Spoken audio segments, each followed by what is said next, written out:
नमस्कार फ्रेंड्स, मेरा नाम अंकुर है और मेरे चैनल में आप सबका बहुत बहुत स्वागत है। फ्रेंड्स, आज इस टॉपिक पे मैं अपना लेक्चर आपको देने जा रहा हूँ। वो पार्ट है बेसिक इलेक्ट्रिकल इंजीनियरिंग का, और जो टॉपिक मैं आज कवर करने जा रहा हूँ वो है working principle of three phase induction motor. तो फ्रेंड्स, इससे पहले हम अपना वीडियो स्टार्ट करें, कृपया करके मेरे चैनल को लाइक शेयर सब्सक्राइब कीजिएगा और नीचे जो बेल आइकन दिया हुआ है उसको प्रेस ज़रूर कीजिएगा। और मैं अपना इंस्टाग्राम और फेसबुक का लिंक भी नीचे डिस्क्रिप्शन में शेयर कर दूंगा। तो चलिए फ्रेंड्स, फिर हम अपना वीडियो स्टार्ट करते हैं।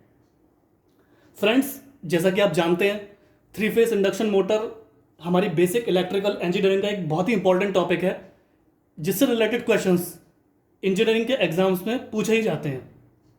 तो फ्रेंड्स, पिछले लेक्चर में मैंने आपको थ्री फेस इंडक्शन मोटर के बारे में एक बेसिक इंट्रोडक्शन दिया था, और अब जो मैं आपको बताने जा रहा हूं थ्री फेज इंडक्शन मोटर के बारे में, उसके मैं वर्किंग प्रिंसिपल आपको समझाने का आज प्रयास करूंगा। तो चलिए फ्रेंड्स, फिर हम अपना वीडियो स्टार्ट करते हैं। Three phase induction motor principal.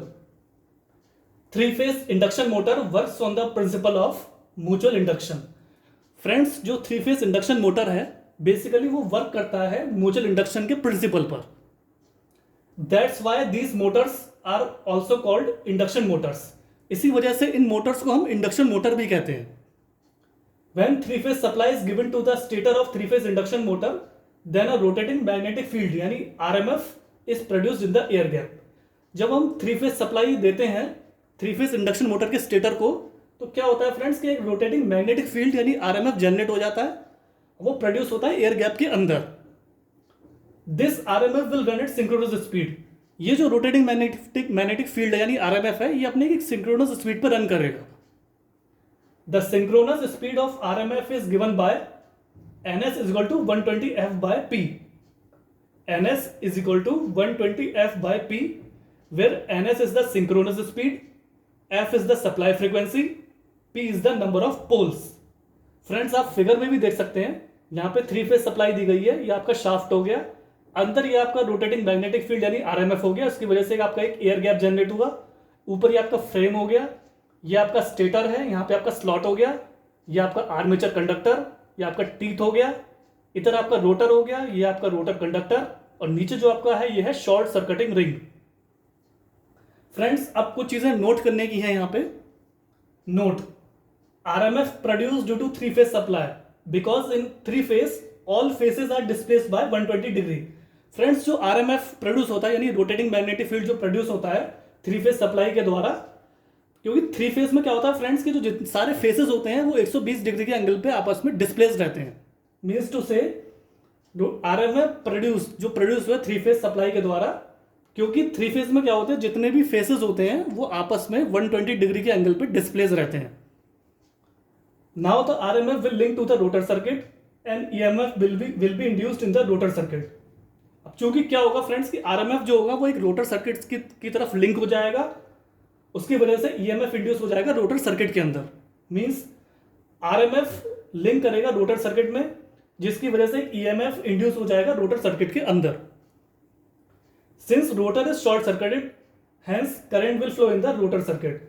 चूंकि रोटर सर्किट शॉर्ट सर्किटेड है, इसलिए क्या होगा कि करंट जो होगा वो रोटर सर्किट के अंदर फ्लो करेगा and rotor will get magnetised. इस वजह से क्या होगा कि रोटर मैग्नेटाइज हो जाएगा। चूंकि रोटर शॉर्ट सर्किटेड है, इसलिए करंट फ्लो हो जाएगा रोटर सर्किट के अंदर और रोटर क्या होगा वो मैग्नेटाइज हो जाएगा। Now when these two fluxes RMF and rotor flux will interact to each other, then a rotating torque will be produced in the rotor circuit.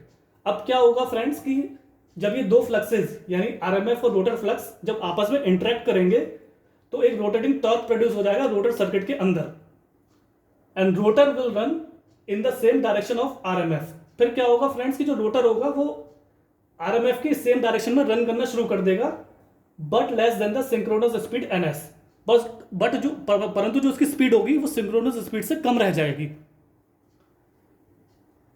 जब ये दो फ्लक्सेस RMF और रोटर फ्लक्स जब आपस में इंटरेक्ट करेंगे तो क्या होगा, एक रोटेटिंग टॉर्क डेवलप हो जाएगा रोटर सर्किट में, और रोटर क्या करेगा कि वो उसी सेम डायरेक्शन में रन करना शुरू कर देगा रोटेटिंग मैग्नेटिक फील्ड के, लेकिन उसकी जो स्पीड होगी वो सिंक्रोनस स्पीड से कम रहेगी। अब फ्रेंड्स नोट नंबर 2 पे आते हैं। If rotor speed nr is equal to ns then relative speed between ns and nr is 0। अब क्या होगा फ्रेंड्स, यदि रोटर स्पीड यानी nr अगर ns के बराबर है यानी सिंक्रोनस स्पीड के बराबर होगी, तो क्या होगा, जो रिलेटिव स्पीड होगी बिटवीन ns एंड nr वो 0 हो जाएगी। And hence EMF induced in the rotor circuit will be 0। इस वजह से क्या होगा, जो ईएमएफ इंड्यूस होगा रोटर सर्किट के अंदर वो भी 0 हो जाएगा। And rotor current will also be 0। तो रोटर करंट भी 0 हो जाएगा इसकी वजह से। And rotor will not magnetised, इस वजह से रोटर मैग्नेटाइज नहीं हो पाएगा। Therefore rotor will not run at all, इस वजह से रोटर बिल्कुल भी रन नहीं कर पाएगा। एक बार और जान लेते हैं फ्रेंड्स, अगर rotor speed nr synchronous speed के इक्वल है तो क्या होगा, जो रिलेटिव स्पीड होगी ns और nr के बीच में वो 0 हो जाएगी, और उसकी वजह से जो ईएमएफ इंड्यूस हुआ रोटर सर्किट के अंदर वो भी 0 हो जाएगा, और जो रोटर करंट होगा वो भी 0 हो जाएगा। इस वजह से क्या होगा कि रोटर मैग्नेटाइज नहीं हो पाएगा। देयरफॉर इसी वजह से रोटर बिल्कुल भी रन नहीं कर पाएगा। अब फ्रेंड्स इसकी जो इक्वेशंस देख लेते हैं हम। Slip speed is equal to ns यानी synchronous speed minus nr rotor speed. Slip s is equal to ns minus nr upon ns। Slip speed is equal to ns synchronous speed minus nr rotor speed. Therefore slip s is equal to ns minus nr upon ns।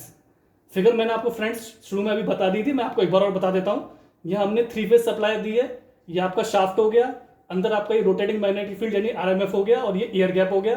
ऊपर आपका frame होता है, ये आपका stator हो गया, ये dotted जो है ये आपका स्लॉट हो गया, ये आपका आर्मेचर कंडक्टर है, ये जो गैप है बीच में ये आपका टीथ हो गया।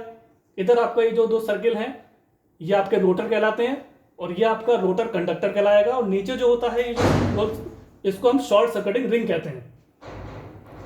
तो फ्रेंड्स यही बेसिक वर्किंग प्रिंसिपल है 3 फेज इंडक्शन मोटर का, जो मैंने विद आपको थ्योरी विद इक्वेशंस और विद फिगर आपको समझाने का प्रयास किया है। उम्मीद करता हूं फ्रेंड्स मेरे इस प्रयास से आपको कुछ हद तक 3 फेज इंडक्शन मोटर के बारे में जानकारी प्राप्त हुई होगी। कृपया करके मेरे चैनल को लाइक शेयर सब्सक्राइब कीजिएगा, अब मुझे इसी तरह से सपोर्ट करते रहिएगा ताकि मैं और भी इलेक्ट्रिकल इंजीनियरिंग के इंपॉर्टेंट टॉपिक्स हैं वो मैं आगे की क्लासेस में कवर कर सकूं जो आपके लिए बेनिफिशियल हो। आपने अपना कीमती समय दिया फ्रेंड्स, इसके लिए आपका बहुत बहुत धन्यवाद।